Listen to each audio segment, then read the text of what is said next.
बंदामी नमस्कार मिश्रा जी। कानवर जी उपवास है क्या आज? है बंदामी सुख साता है। उपवास है आज? है नहीं आज परसों को नहीं उपवास ही है आज तो। नहीं उपवास पूछ रही। आवाज नहीं आ रही मेरी? आवाज आ रही है? हाँ आवाज आ रही है। मैं पूछ रही हूँ आपका आज उपवास है? हाँ आज उपवास है भाभी। अच्छा। हाँ तेला को भाव है ऐसे ही ठीक हुए तो। चलो अच्छी बात है, बहुत अनुमोदना। अरे बंदामी बस कृपा है आपकी उतरे है काम। अच्छा है, आप करो, अनुमोदना करते हैं।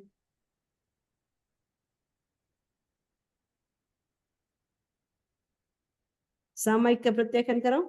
हाँ सामायिक। हम्म करे विभंते सामायिक सामज्जम जोगम बच्चखामि जाओ नियमम उत्तंग एकम बज्जासामि दुभ्यम तीर्णं न करुणा कानवण सा सकासा तस्य भंते पडिक्माम निंदामि गर्ह्यामि अपाणं विशिरामि। एक मुहूर्त तक 2 कर्ण 3 योग से सर्व सावध योग सेवन करने का त्याग है। हम्म नमो नारायण। अब दीपावली आ गई, इसलिए लोग शायद कमाते होंगे। हाँ बंदामी त्योहार त्योहार में से बिजी हो जाए। हम्म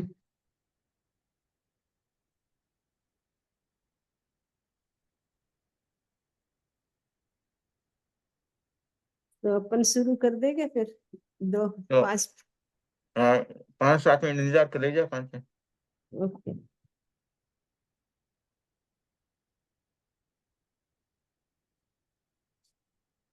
शिल्पा हमारा आती है कोई भी काम। हम्म। शिल्पा बराबर आती है। हाँ शिल्पा जी तो बहुत।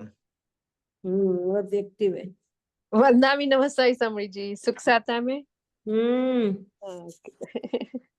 उनके शिल्पा जी एक्टिव है। हाँ वंदनामी आप इतना करवाते हो, आपके पास इतना ज्ञान है तो हमको शिल्पा जी सिखा के रहे लिए हैं तो हमको भी ट्राई करना चाहिए ना कि जब भी आए तो आप सिखाते हो तो आ जाए। बड़ी बात है शिल्पा जी के लिए हाँ सुख साता में वंदनामी आप। हम्म चलिए अब अपन हाँ शुरू कर देते हैं। Okay okay वंदनामी। हम्म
शुरू करते हैं अपन। ओम ह्रीं नमो अरहन्तं ओम ह्रीं नमो सिद्धानं ओम ह्रीं नमो आर्यानं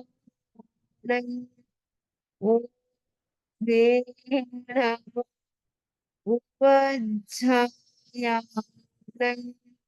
ओम ह्रीं नमो लोके सब साहुनं एसो पंच नमुकारो सब पावपणासनो मंगलाणंच सब्बेसिं परमं हवै मंगलम परमं हवै मंगलम।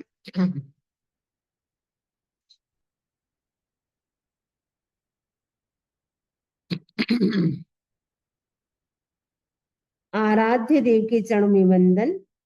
आदरणीय समणी जी, उपस्थित भाई तथा बहनों, उत्तराधीन सूत्र का हमारा भाषण चल रहा है। इसके अंतर्गत 29वें चैप्टर की हम चर्चा कर रहे हैं। इसमें हम आज छठे सूत्र से स्टार्ट करेंगे। 6 नंबर का सूत्र है, आलोयनायणम बनते जीवे किम जणये। आलोयनायणम बनते जीवे किम जणये। गौतम स्वामी भगवान महावीर स्वामी से प्रश्न पूछते हैं, बनते आलोचना आलोचना से जीव को किम जणये क्या प्राप्त होता है, यानी जीव क्या प्राप्त करता है। आलोचनायणम मायानियान मिच्छादंशन सल्लाणम मोक्ष मग्ग विघ्नानम अनंत संसार बद्धनानम उद्धरणम करेई उज्जु भाव च जणये। उज्जु भाव परि बन्नेयणम जीवे अमाई इत्थिवे नपुंसक वेयम च न बंधे मुपमद्धम चरणम निज्जरे। आलोचना करने से भगवान कहते हैं कि गौतम, आलोचना करने से माया नियान मिच्छा दंशन सल्लाणम, ये माया मैंने जो शल्य है वो 3 प्रकार के। सबसे पहला है माया शल्य, दूसरा है नियान यानी निदान शल्य, तीसरा है मिथ्या दर्शन शल्य। ये तीनों प्रकार के जो शल्य है वो क्या है, मोक्ष मग्ग विघ्नानम। मोक्ष मग्ग यानी मोक्ष मार्ग, मग्ग यानी मार्ग, मोक्ष मार्ग में विघ्नानम विघ्न उत्पन्न करने वाला है। यानी जब तक ये 3 शल्य रहेंगे, कौन कौन से 3 शल्य, माया शल्य, निदान शल्य और मिथ्या दर्शन शल्य, तब तक जीव का मोक्ष नहीं हो सकता है। ये तीनों प्रकार के शल्य क्या है, अनंत संसार बद्धनानम, अनंत संसार को बढ़ाने वाले हैं। और उद्धरण करे, उसको निकालना, निकाल फेंकना है। ये जो 3 शल्य है अनंत संसार को बढ़ाने वाले, इसलिए उसको क्या करना, उद्धरण, उसको निकालना है, निकाल करके फेंक देना है। उज्जु भाव च जणई, रिजु भाव को जणई, मतलब ये तीनों शल्य जब निकल जाते हैं तब व्यक्ति क्या हो जाता है, रिजु भाव को प्राप्त होता है। उज्जु भाव पड़ी बनने नम जीवे अमाई इत्थिवे नपुंसक वेयम न च न बंधई। जब रिजु भाव को जीव पड़ी पन्ने ने स्वीकार कर लेता है, नहीं रिजु भाव को जीव प्राप्त कर लेता है, तो क्या हो जाता है, अमाई, अमाई हो जाता है, यानी जिसमें कोई छल कपट नहीं होता है। इसीलिए वो इत्थिवे मैंने स्त्री वेद और नपुंसक वेयम है, नपुंसक वेद कर्म का बंद नहीं करता है। न बंधे पुपबद्धम चरणम निज्जरी, और पहले जो बंधे हुए हो तो उनका भी वो क्षय कर देता है। आलोचना करने से कितना बड़ा फायदा हो गया, अनंत संसार को बढ़ाने वाला ये जो शल्य है वो कैसा है, अनंत संसार को बढ़ाने वाला है। इसीलिए हमें ये जो 3 प्रकार के शल्य है, माया शल्य यानी छल कपट करना, अंदर कुछ बाहर कुछ, जिसका व्यवहार छल कपट का होता है, यानी ऊपर से बहुत मीठा बोलता है, अंदर से कुछ कुछ और चलता है। इसे बोलते हैं मुख में राम बगल में छुरी, ऊपर तो राम राम करता है, अंदर तो छुरियां चलती रहती है। मीठा बोलता है ऊपर से, लेकिन अंदर कुछ और चलता है, वो एक प्रकार का माया है। माया करने वाला व्यक्ति कहाँ जाता है, पशु पक्षी योनि में जाता है। तो माया भी एक प्रकार का शल्य कांटा है। और दूसरा कांटा कौन सा है, निदान शल्य। निदान का मतलब है मेरी तपस्या का फल हो, मुझे अमुक चीज मिले, मैं चक्रवर्ती बनूं, मैं वासुदेव बनूं, या मेरी एडमिशन बड़ी कॉलेज में हो, या मुझे बड़ी पोस्ट मिले, यानी कोई न कोई तपस्या का फल के बदले हमें क्या करना, डिमांड करना, मांग करना उसको, यानी अपनी तपस्या को बेच देते एक प्रकार का। कि मेरी तपस्या का फल हो तो मुझे अमुक वस्तु मिले, तो वो क्या है, एक प्रकार का निदान शल्य है। और निदान शल्य करने वाला व्यक्ति, यानी निदान करने वाला व्यक्ति अनंत संसार परिभ्रमण करता है, उसके जन्म मरण की श्रृंखला बढ़ जाती है। इसलिए निदान नहीं करना चाहिए। आप कोई भी तप करते हैं, जब करते हैं, स्वाध्याय करते हैं, तो वो मन में ये नहीं सोचना चाहिए कि मेरी तपस्या का फल हो तो मुझे ये मिले वो मिले। हमें तपस्या जो करना है वो एकमात्र आत्मा की शुद्धि के लिए करना है, भौतिक वस्तु के लिए नहीं करना है। तो दूसरा शल्य है निदान शल्य। तो निदान शल्य वो भी खतरनाक है, अनंत संसार तक जीव परिभ्रमण करता रहता है। निदान किसने किया था? द्रौपदी का जीव पास्ट लाइफ में सुकुमालिका का जब भव था, उस समय सुकुमालिका के भव में द्रौपदी ने क्या किया था? निदान किया था, मेरी तपस्या का फल हो तो मुझे आने वाले वर्ष में 5 पति मिले। तो निदान किया था, इसीलिए उसको 5 पति मिले। उसने माला तो एक व्यक्ति के गले में डाली, लेकिन 500 पांडव के अंदर आ जाती है, क्योंकि वो निदान था। निदान के प्रभाव से वो वस्तु तो मिल जाती है, लेकिन हमारी जो तपस्या होती है वो बिक जाती है, फिर उसका कोई भी हमें फल नहीं मिलता है। बस उतने आपने डिमांड की वो तो मिल गया, लेकिन जो बहुत बड़ा बेनिफिट होने वाला था उससे आप वंचित रह जाते हैं। आपको 99% आपको रिजल्ट मिलने वाला था, लेकिन आपने क्या किया? निदान करके, डिमांड करके आपने मात्र 1 कौड़ी का फल मिला, $1 का, जो आपको $100 मिलने वाले थे। और आपने क्या किया? निदान करके मात्र $100 को कन्वर्ट किस में कर दिया? $1 में कर दिया। यानी $1 जितना आपको लाभ मिला, जो आपको 100 या लाखों डॉलर का आपको बेनिफिट होने वाला था, लेकिन निदान करके आपने बहुत बड़ा अपना नुकसान कर दिया। इसलिए निदान कभी भी हमें नहीं करना है। तो माया शल्य, निदान शल्य, और तीसरा है मिथ्या दर्शन शल्य। ये मिथ्यात्व है, जब तक तब तक जीव का संसार में परिभ्रमण होता रहता है। मिथ्यात्व भी एक प्रकार का कांटा है, मोक्ष का बाधक है। जब तक मिथ्यात्व रहेगा तब तक मोक्ष भी हमें नहीं मिलेगा। तो आलोचना करनी जरूरी है। तो आलोचना हम अगर कर लेते हैं तो तीनों प्रकार के शल्य है वो निकल जाते हैं। और आलोचना कौन कर सकता है?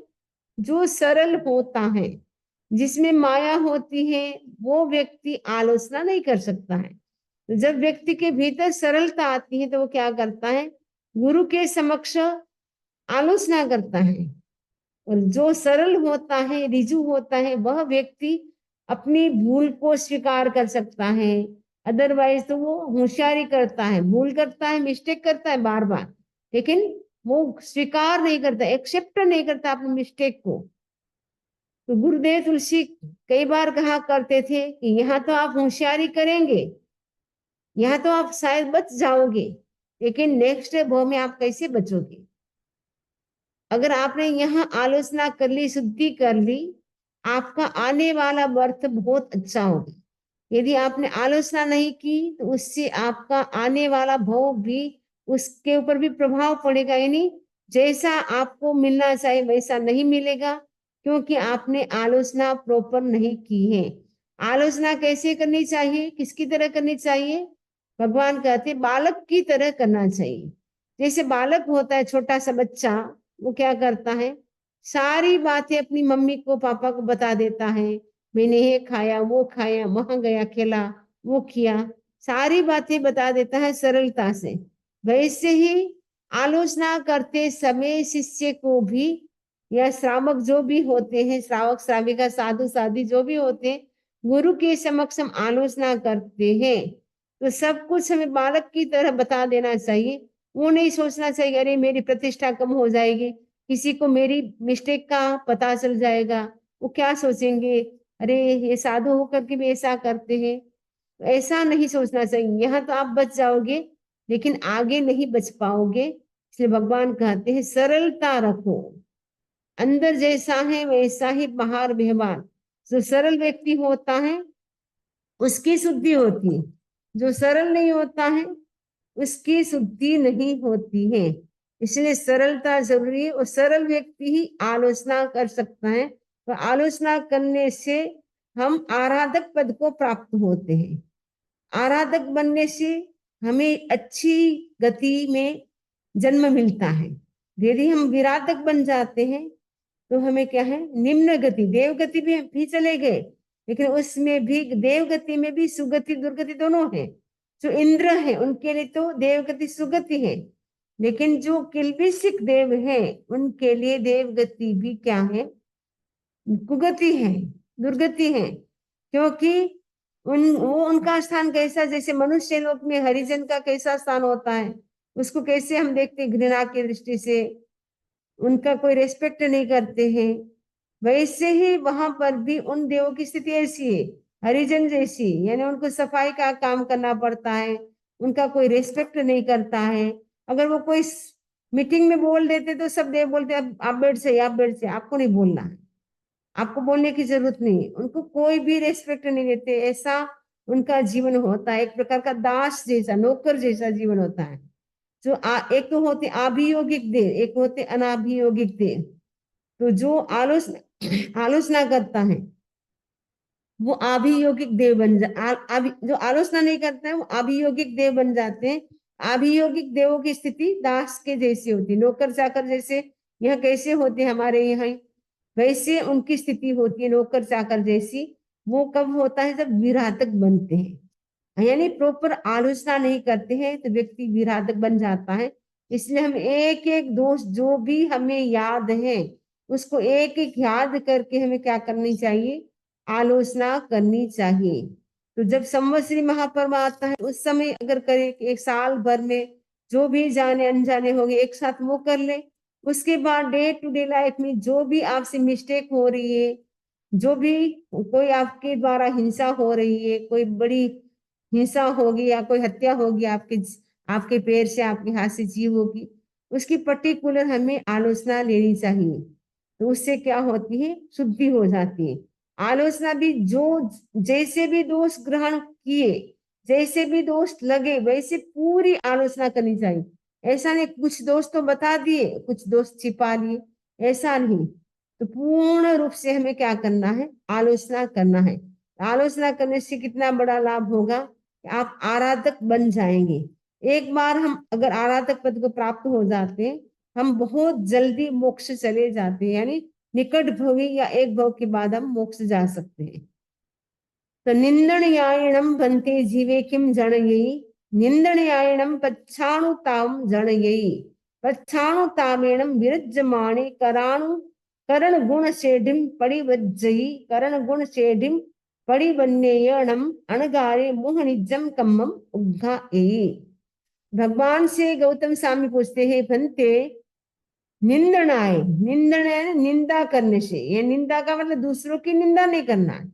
यहाँ जो हमने कोई मिस्टेक की है तो उसके प्रति हमें क्या होना चाहिए, पश्चाताप होना चाहिए। पश्चाताप का भाव कि मेरे से ऐसी मिस्टेक होगी, बहुत ज्यादा पश्चाताप होना चाहिए।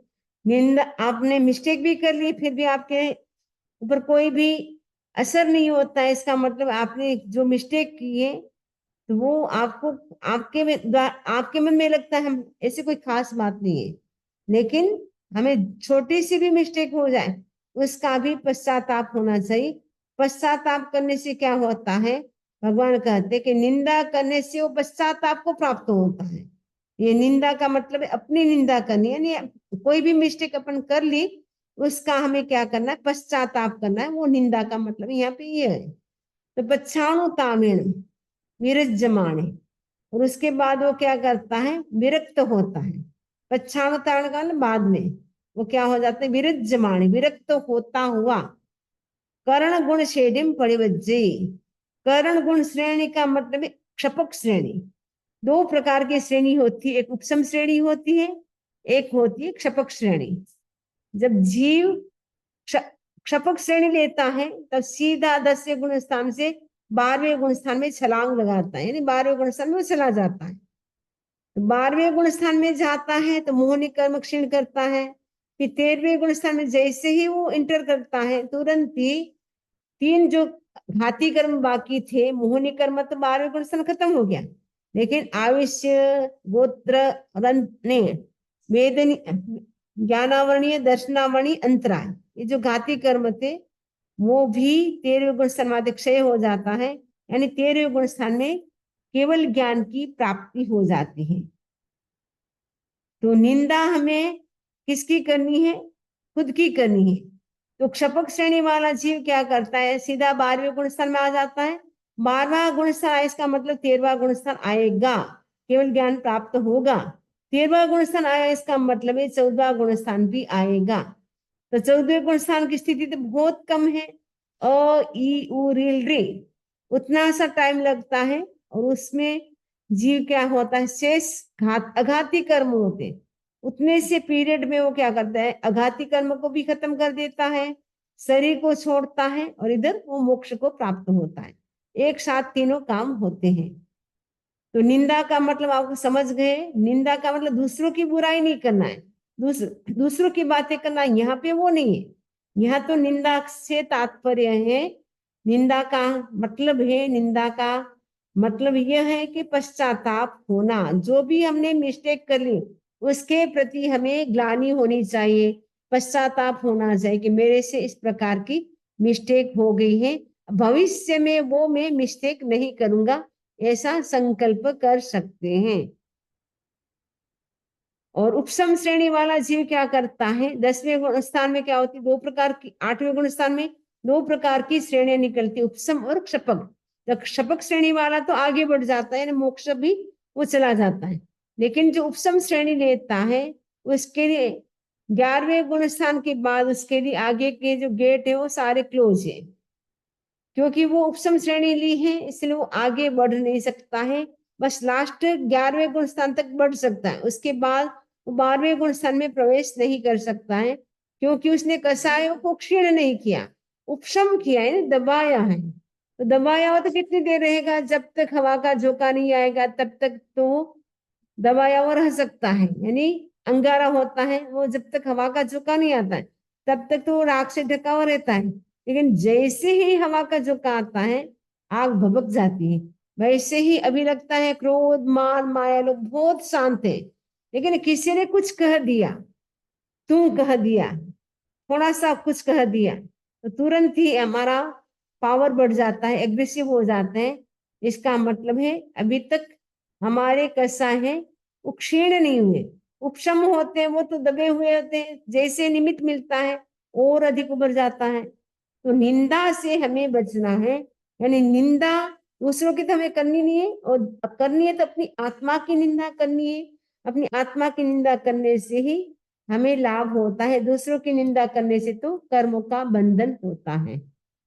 8वां नंबर का सूत्र है, गर्हणयायणम बनते जीवे किम जणये, गर्हणयायणम अपुरकारम जणये। भगवान श्री गौतम स्वामी पूछते हैं कि भगवान, गर्हा करने से जीव को क्या प्राप्ति होती है? तो गर्हा किसके समक्ष होती? दूसरों के समक्ष, यानी गुरु के समक्ष होती है। तो गुरु से तात्पर्य है गुरु, गुरु तो है, इसके अतिरिक्त साधु, साध्वी और शमणी जी, उनसे भी आप क्या कर सकते हैं? अपनी जो भी मिस्टेक है उनका प्रायश्चित ले सकते हैं। तो गर्हा से जीव क्या प्राप्त होता है? तो गर्हा से वो अपूरक कारम जणई, अपूरक कारम का मतलब है अनादर को प्राप्त होता है। अनादर का मतलब है उसका कोई आदर नहीं करता है। यदि हम गर्हा करेंगे, दूसरों की निंदा करेंगे तो क्या होगा? हमारा कोई रिस्पेक्ट नहीं करेगा। अनादर को प्राप्त हुआ वह अप्रशस्त प्रवृत्तियों से निवृत्त होता है। अपसत्य हिंतु, अपसत्य हिंतु अप्रशस्त प्रवृत्तियों से भी वो युक्त होता है। वैसा अनगार आत्मा के अनंत विकास का घात करने वाले ज्ञानावरण आदि कर्मों की परिणतियों को क्षीण करता है। यानी ग्रह से अनादर को प्राप्त होता है, यानी जो ग्रह करता है उसका कोई रेस्पेक्ट नहीं करता। इसलिए ग्रह करने से कभी कभी हम अपनी भूल दूसरों को बताते हैं तो थोड़ी प्रतिष्ठा में कमी आ जाती है एक बार के लिए, लेकिन बाद में लोगों को चलता है पता कि अरे ये व्यक्ति तो बहुत ही ऑनेस्ट था, बहुत अच्छा था, लेकिन हम उनको समझ नहीं पाए, बाद में समझ पाते हैं, तब तक तो समय बीत जाता है। तो ग्राहक से क्या होता है, ग्राहक का मतलब गुरु के समक्ष अपनी भूल को स्वीकार करना। तो गुरु के समक्ष कर सकते हैं या जनता के समक्ष भी कर सकते हैं। पूरी पब्लिक बैठी है, भर जितनी पब्लिक है, 10,000 5,000 जितनी भी पब्लिक है, सबके सामने अपनी भूल को एक्सेप्ट करना। मैंने ऐसा किया, मेरे कारण ऐसा हो गया, यहाँ तो बहुत अच्छा था।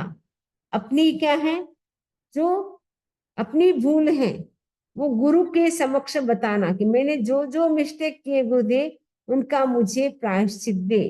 प्रायश्चित आप कर लेते हैं तो ग्रह एक प्रकार के दूसरों के समक्ष अपनी भूलों को हम प्रकट करते हैं, प्रकट करेंगे, पहले बताएंगे और उसके बाद हम क्या करेंगे, उसके बाद भूल नहीं करने का हम संकल्प करेंगे। भविष्य में हम वो मिस्टेक वापस नहीं करेंगे। कई लोग मिस्टेक भी करते जाते हैं, प्रायश्चित भी लेते जाते हैं, वो अच्छी बात नहीं, प्रायश्चित लेना वो तो अच्छी बात है, लेकिन बार बार उसी गलती को रिपीट करना वो अच्छी बात नहीं है, उसके प्रति हमें ध्यान देना है। 9वां सूत्र है सामायिणम बनते जीवे किम जणये। सामायिक करने से जीव को क्या प्राप्ति होती है, क्योंकि सामायिक का मतलब क्या होता है, समता की साधना। तो सामायिक होती है, एक श्रावक की सामायिक होती है देश विरति सामायिक, एक साधु की होती है संपूर्ण सामायिक, जिसमें पूर्ण रूप से 5 महाव्रतों का पालन किया जाता है, अहिंसा, सत्य, अचौर्य, ब्रह्मचर्य और अपरिग्रह। लेकिन जो साधु साधु तो पूर्ण रूप से त्याग कर सकता है, लेकिन जो श्रावक होता है वो पूरी तरह से वो त्याग नहीं करता है। तो क्या करता है, जब भी उनको टाइम मिलता है वो सामायिक ले लेता है, 48 मिनट के लिए एटलीस्ट वो क्या करता है, नए कर्मों को स्टॉप कर देता है। और अगर वो दिन में 2 3 4 5 सामायिक 10 कर लेता है तो उसके कितने कितने कर्मों का बंध रुक जाता है। जब वो सामायिक में रहता है तब नए कर्म का बंध नहीं होता है, क्योंकि सामायिक में क्या करते हैं, सावज्यम जोगम बच्चखामी, सावध्य योग का त्याग करते हैं। तो भगवान कहते हैं कि सामायिक करने से जीव को क्या मिलेगा, भगवान कहते हैं सामायिम सावध्योग विरम जनये, सावध्य योग से विरक्ति होती है। जब जीव सामायिक करता है उस समय जो असत यानी पापकारी जो प्रवृत्ति होती है वो स्टॉप हो जाती है, रुक जाती है, विरक्ति हो जाती है, रुक जाती है। इसलिए जीव क्या करता है, विरक्ति भाव को प्राप्त करता है। विरक्ति भाव का मतलब त्याग भाव को प्राप्त करता है।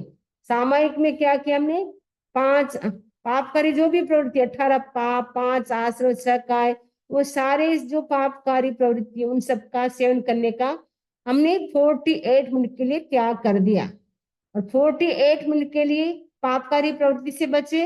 और सामायिक में हमें क्या करना है, समता की साधना करना है, और उसके साथ साथ हमें क्या करना है, स्वाध्याय करना है, मेडिटेशन करना है, मंत्र जाप करना है, ताकि आपकी शुद्ध सामायिक हो सके। सामायिक ले ली, अब आप सोचे क्या करें, इतना 48 दिन तक हम कैसे हमारा टाइम पास होगा, लेकिन पहले आप पूरा टाइम टेबल बना ले कि मुझे सामायिक में क्या क्या करना है। आपकी सामायिक बहुत जल्दी आएगी। और अभिनव सामायिक आचार्य तुलसी ने हमें प्रदान की है, उसमें पूरा व्यवस्थित है आपको कितने मिनट जप करना है, कितने मिनट स्वाध्याय करना है। आपको 20 मिनट स्वाध्याय करना है, 10 मिनट जप करना है, 10 मिनट आपको मेडिटेशन करना है, फिर प्रेयर करना है, लोगस बोलना है। ऐसे करके आपकी 48 मिनट सामायिक बहुत इजीली आ जाती है, और 18 पाप से आप बच जाते हैं, आश्रम का निरोध हो जाता है, कितना बड़ा फायदा हो जाता है। और पुण्य श्रावक जो था वो सामायिक इतनी शुद्ध करता था, जिसके कारण भगवान महावीर स्वामी ने अपने श्रीमुख से उस पुण्य श्रावक के सामायिक की प्रशंसा की। एवं जो श्रेणिक राजा भगवान महावीर स्वामी का बड़ा भक्त था, उनको भी नारकी टालने का उपाय जब बताते हैं, वो कहते भगवान महावीर स्वामी, यदि पुण्य श्रावक की एक सामायिक मिल जाए तो आपकी नारकी टल सकती है। तो कितना बड़ा फायदा हो गया एक सामायिक करने से। वो कमाता कुछ नहीं था, मतलब पुण्य आए नहीं, 1 रुपया भी नहीं कमाता था, 1 रुपया कमाता था, उससे वो अपना जीवन चलाता था। उसमें भी वो क्या करता था, उतने से कम कम कमाई से भी वो क्या करता था, दूसरों को हम हेल्प कर सके, वो उनके अंदर भावना थी। और साधु संतों को हम गोचरी करा सके, यार हम क्या करेंगे, एक व्यक्ति को प्रतिदिन खाना खिलाएंगे, ऐसा उनका संकल्प था। और कमाता कितना था, 2 जन खाए उतना ही कमाता था। तो वो क्या करते थे, अल्टरनेट फास्टिंग करते थे। एक दिन पत्नी उपवास करती और एक दिन पति उपवास करता, यानी पुण्य उपवास करता था। और एक प्रतिदिन उनके घर में एक व्यक्ति हमेशा खाना खाने के लिए आता था।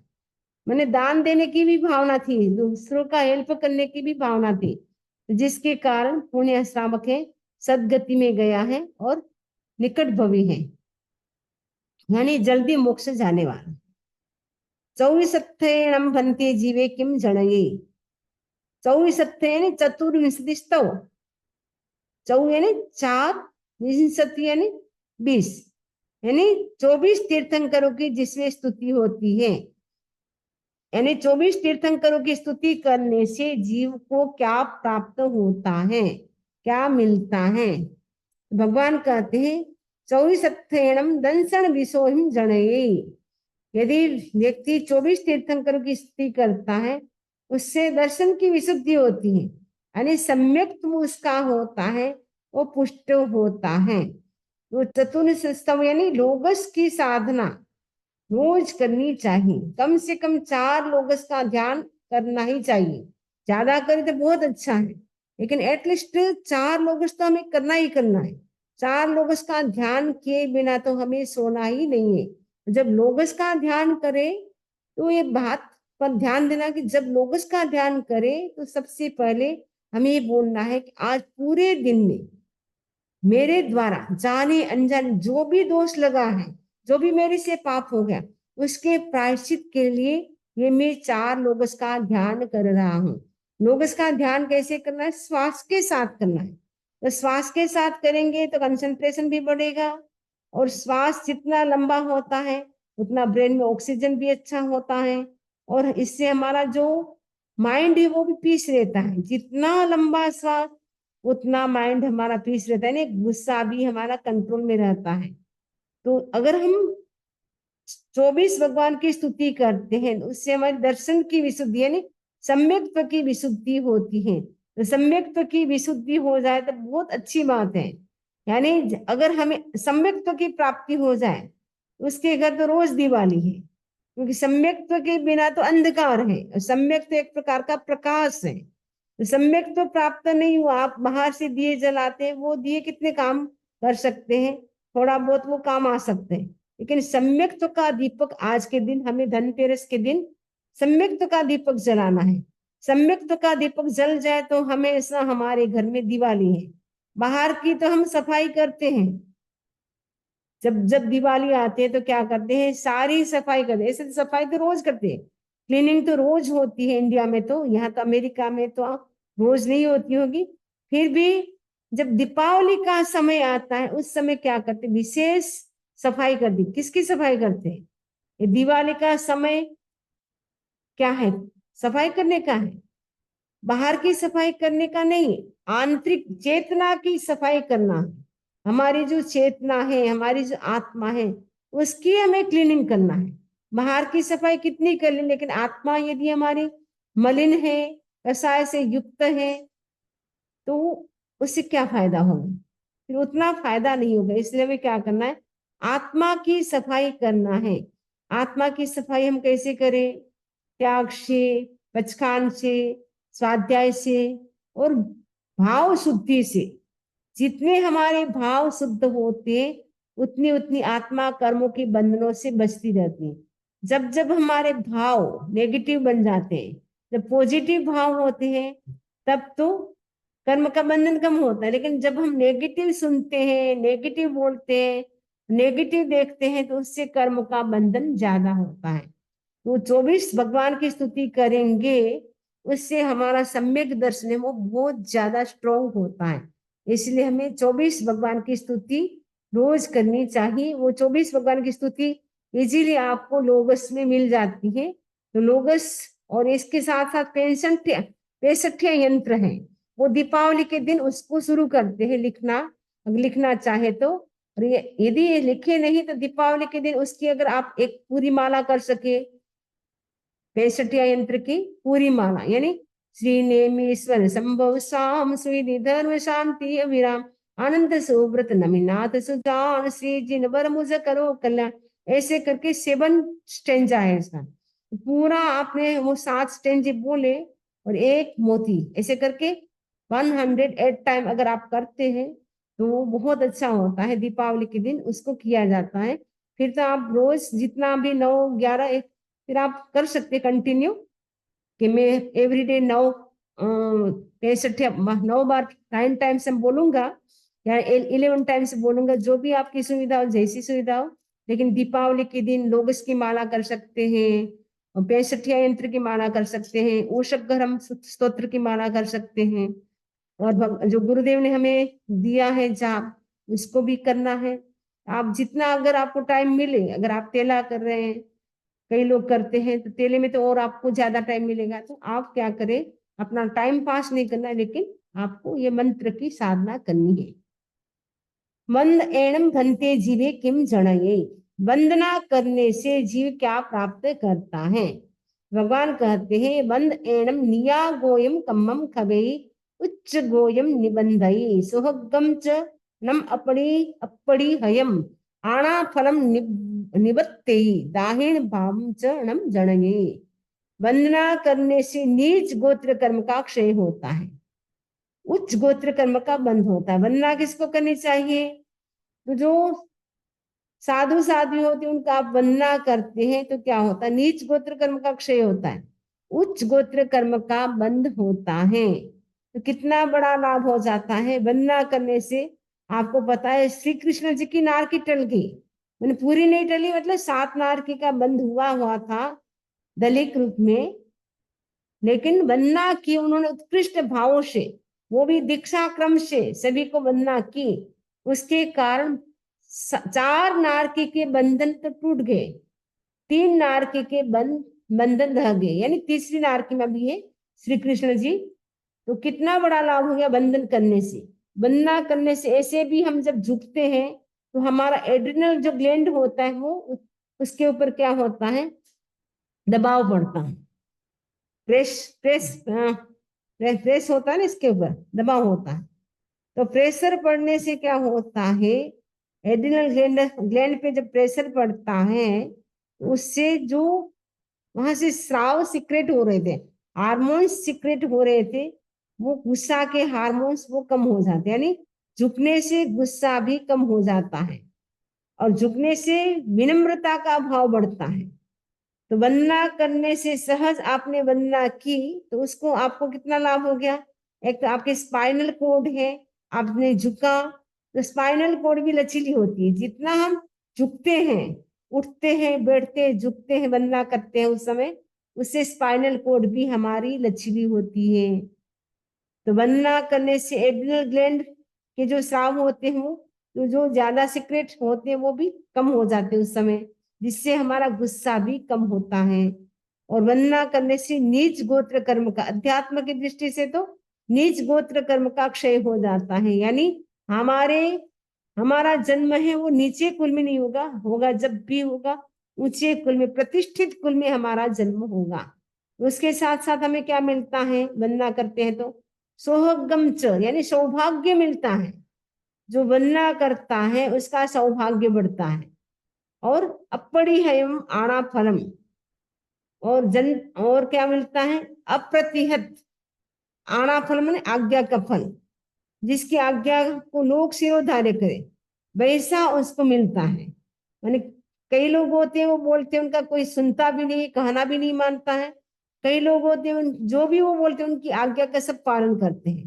तो वंदना करने से हमें ऐसा सौभाग्य मिलता है, हर व्यक्ति हमारी आज्ञा का पालन करता है, हर व्यक्ति हमारी बात को सुनेगा। और दाहिण भाव से जड़ेंगे, दाहिण भाव यानी दाहन का मतलब अनुकूलता भावना को वो प्राप्त हो जाता है। वंदना से वो निज कुल में उत्पन्न करने वाले कर्म को क्षीण करता है, ऊंचे कुल में उत्पन्न होने वाले कर्म का अर्जन करता है। जिसकी आज्ञा को लोग शिरोधार्य करे वैसा अव्यथित सौभाग्य और जनता की अनुकूल भावना को प्राप्त होता है। वंदना करने से भी बहुत लाभ होता है। आप सुबह सुबह उठ करके गुरुदेव को 3 बार उठ बैठ के वंदना कर सकते हैं। और सबसे निकट है हमारे सिमंदर भगवान स्वामी, तो उन अरहतों को भी हम भाव पूर्वक सुबह सुबह या सोने से पहले जैसे भी आपको सुविधा हो वैसे आप प्रतिदिन करें। अगर उठ बैठ सकते हैं, उठ बैठ करना ऐसे भी शरीर के लिए अच्छा होता है, एक प्रकार की एक्सरसाइज हो जाती है।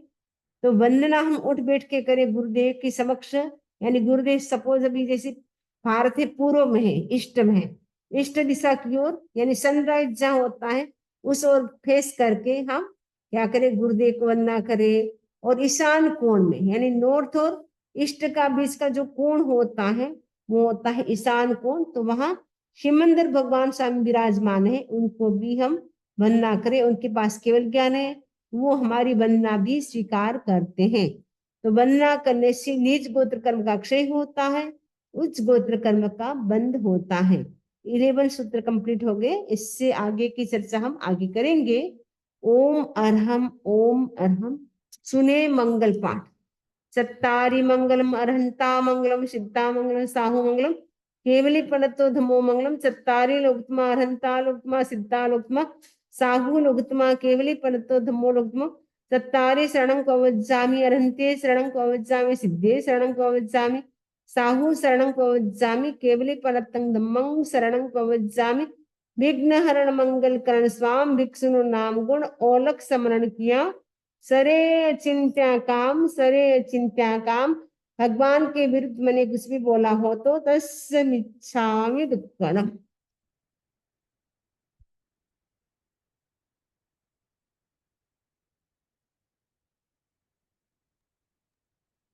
बंदामी नमः स्वामी।